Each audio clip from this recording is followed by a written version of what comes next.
Why are humans forbidden from this island? Surtsey Island. There's an island where humans are absolutely forbidden. No tourists, no explorers. If you set foot on it without permission, you could face serious legal consequences. But here's the thing, this island didn't even exist 60 years ago. It literally rose from the ocean floor in one of the most violent births ever witnessed. And what scientists discovered there changed everything we thought we knew about life on Earth. November 14th, 1963.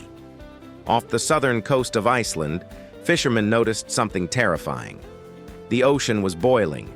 Massive columns of black ash were exploding from the water, shooting nearly 20,000 feet into the sky. The eruption was so violent that pilots flying overhead thought they were witnessing a nuclear explosion. Within hours, an island began to rise from the depths, and within weeks, it was over a mile long. They named it Surtsey, after Surtur, the Norse fire giant destined to set the world ablaze during Ragnarok. But this wasn't just any volcanic island. This was something science had been waiting centuries for: the birth. The eruption lasted for 4 years. 4 years.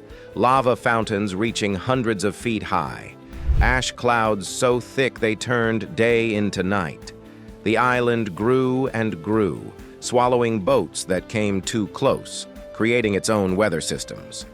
At its peak, Surtsey was nearly 500 feet above sea level and covered almost 1.5 square miles. But here's where it gets interesting. Scientists realized they were witnessing something almost impossible: the birth of a completely sterile landmass. No bacteria, no seeds, no life whatsoever. Just raw volcanic rock cooling in the North Atlantic. This was Earth's reset button being pressed in real time. And that's when they made a decision that would change science forever. The decision. Within months of Surtsey's formation, Iceland did something unprecedented. They declared the entire island a nature reserve. Not for tourism, not for development, but for science. The island would become the most protected laboratory on Earth. No unauthorized humans allowed. Period. The rules were extreme.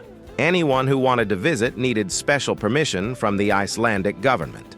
Before stepping onto the island, scientists had to scrub their boots, clean their equipment, and ensure not a single seed, not a single microorganism could hitchhike onto Surtsey, because they were about to answer one of biology's biggest questions. How does life begin? The ban explained. So why the total ban on humans? Think about it. Every time you walk outside, your shoes pick up hundreds of seeds. Your clothes carry spores, bacteria, insects. Even your breath contains microorganisms. If regular people visited Surtsey, they'd contaminate the experiment. They'd introduce species that weren't supposed to be there. The data would be worthless. And people tried. In the early years, curious tourists would attempt to land on Surtsey. Some succeeded. Scientists later found bottle caps, cigarette butts, and human waste on the island. And you know what happened? Tomato plants started growing from the sewage. Tomatoes, on a volcanic island where they had no business existing. That's when Iceland got serious. Violate the ban now, and you're looking at massive fines, potential jail time, and international scientific shame. Surtsey became a fortress, the most isolated natural laboratory on the planet. What scientists discovered. So what did they find? In the first year, nothing. Just black volcanic rock and ash being hammered by North Atlantic storms. But scientists waited. They documented everything, every wind pattern, every wave, every piece of driftwood that washed ashore. Then, in 1965, the first life arrived. Not plants, not animals. Bacteria and fungi carried on the wind and in sea spray. They began breaking down the volcanic rock, creating the first microscopic pockets of soil. This was Genesis in real time, 4 years after the eruption. A single sea rocket plant was found growing on the northern shore.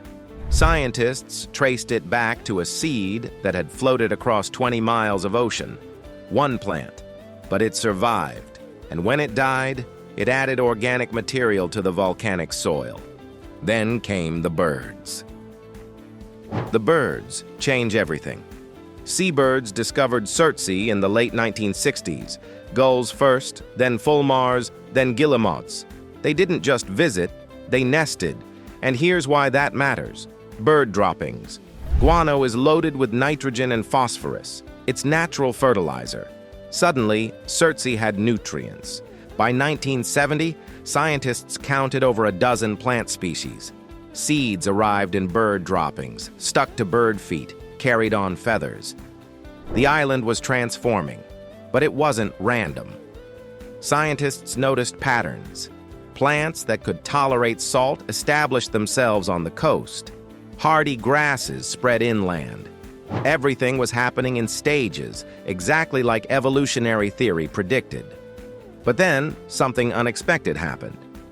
In 2008, researchers found a completely new species on Surtsey. A bush that shouldn't have been there. Its nearest relative was hundreds of miles away. How did it arrive? Nobody knows. The mystery of how life spreads is still being written. 7 o'clock to 8:15. The ecosystem emerges. Today, Surtsey hosts over 70 plant species. Insects arrived. Flies, beetles, spiders blown in on the wind or carried by birds. Seals started hauling out on the beaches. Scientists even found earthworms in the soil, though how they got there remains a complete mystery. But here's the wildest part. The island is shrinking. Erosion is eating away at Surtsey's coastline. It's lost almost half its original size. Scientists estimate that in a few centuries, Surtsey might disappear entirely, sinking back beneath the waves. The island is temporary, but the data is forever. Researchers have documented every single species that arrived, when it arrived, and how it survived.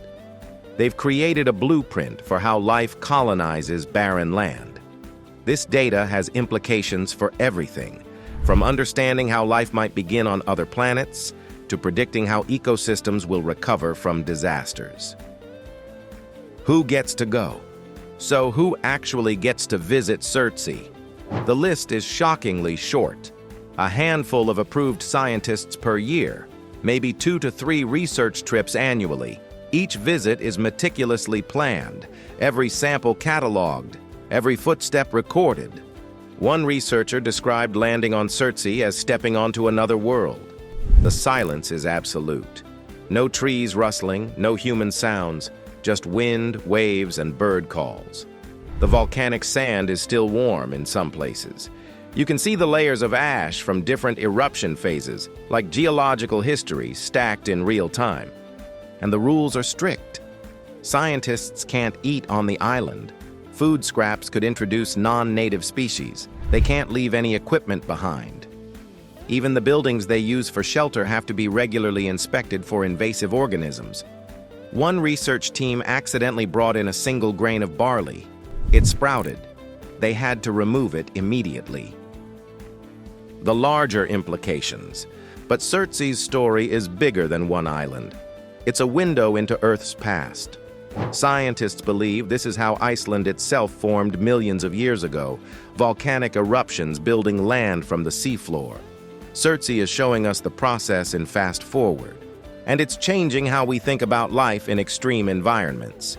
If bacteria and plants can colonize bare volcanic rock within decades, what does that mean for Mars? For the moons of Jupiter? Surtsey proves that life doesn't need much, just a foothold, just a chance. Climate researchers are studying Surtsey too. As global temperatures rise and glaciers melt, new land is being exposed in places like Antarctica and Greenland. How will life colonize those areas? Surtsey provides the answer. The island has even influenced conservation policy worldwide. Dozens of countries have created similar no-human zones to study ecological recovery. Surtsey showed that sometimes the best thing humans can do is stay away. So why are humans forbidden from Surtsey Island?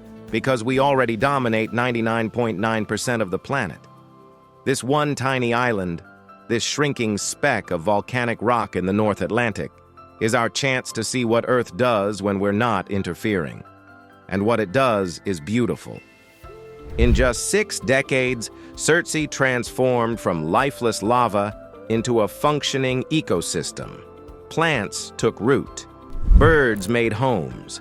Life found a way, exactly like it has for billions of years. Scientists are still discovering new species there every year, still documenting how nature builds itself from nothing. Surtsey won't last forever. The ocean is reclaiming it wave by wave. But the lessons it taught us about resilience, about adaptation, about the unstoppable force of life itself, those are permanent. There's an island where humans are forbidden.